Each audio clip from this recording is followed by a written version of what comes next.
17-year-old girl who fell 2 miles from the sky strapped to her airplane seat, landed in the Amazon rainforest, and walked out alive 11 days later.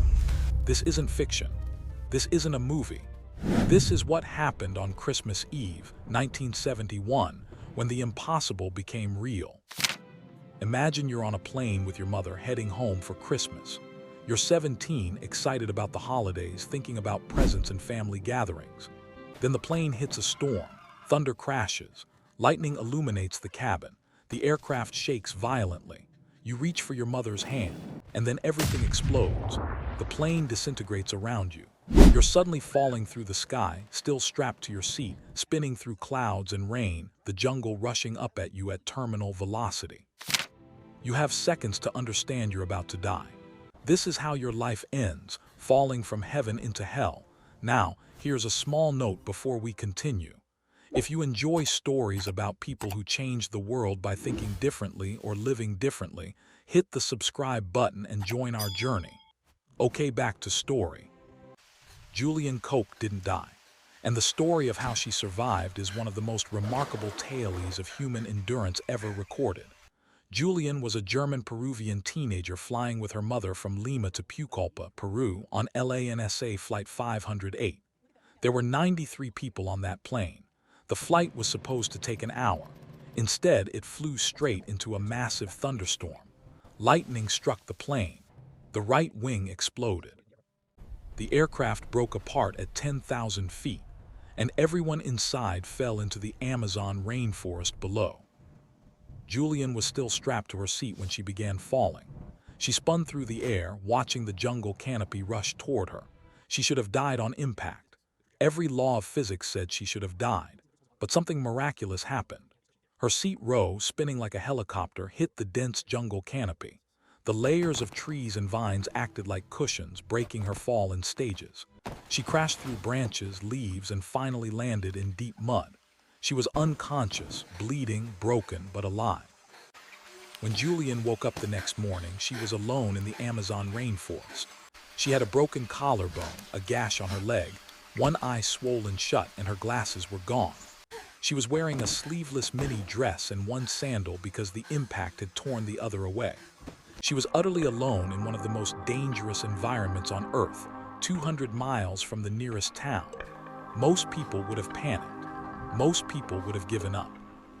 But Juliane had one advantage that saved her life: knowledge. Her parents were zoologists who ran a research station in the Peruvian rainforest. Juliane had grown up in the jungle. Her father had taught her survival basics: find water and follow it downstream.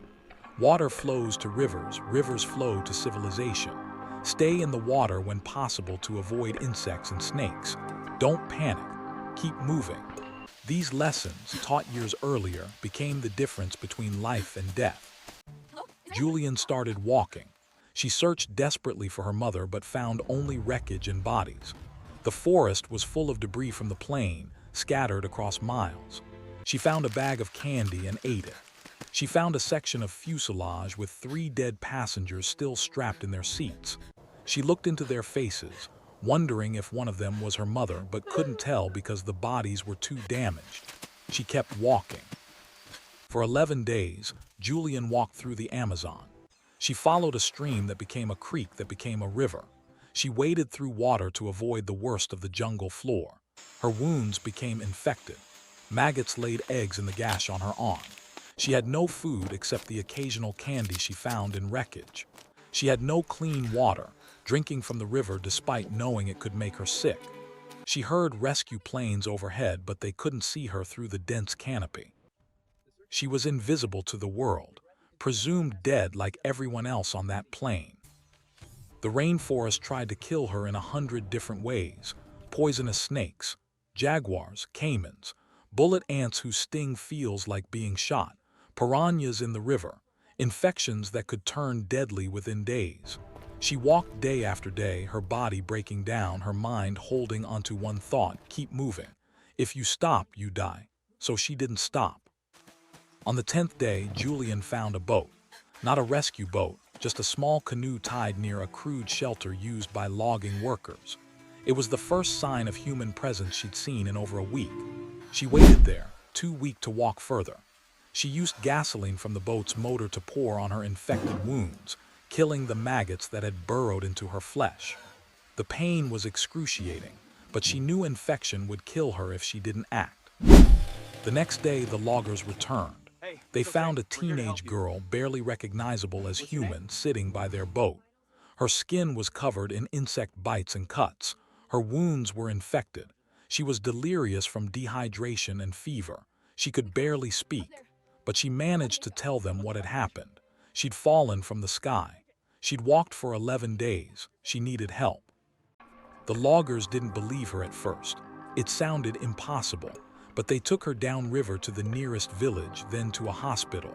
When she arrived, doctors were shocked she was alive. The world was shocked. Search teams had found the crash site. All 93 passengers were confirmed dead, except one. A 17-year-old girl had walked out of the Amazon. Juliane's mother wasn't among the survivors. Juliane Koepcke had died in the crash, though her body wasn't found for weeks.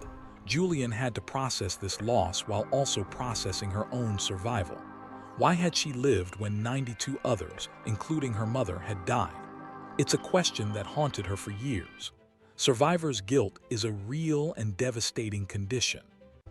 But Juliane chose to honor her survival by living fully. She completed her education, earning a doctorate in zoology like her parents. She returned to Peru and continued her parents' work studying the rainforest. She married and had a family. She wrote about her experience not to seek attention but to answer the questions that wouldn't stop. How did you survive? What was it like? What did you learn?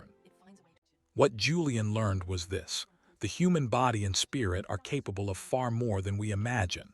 When survival becomes the only goal, humans can endure impossible things.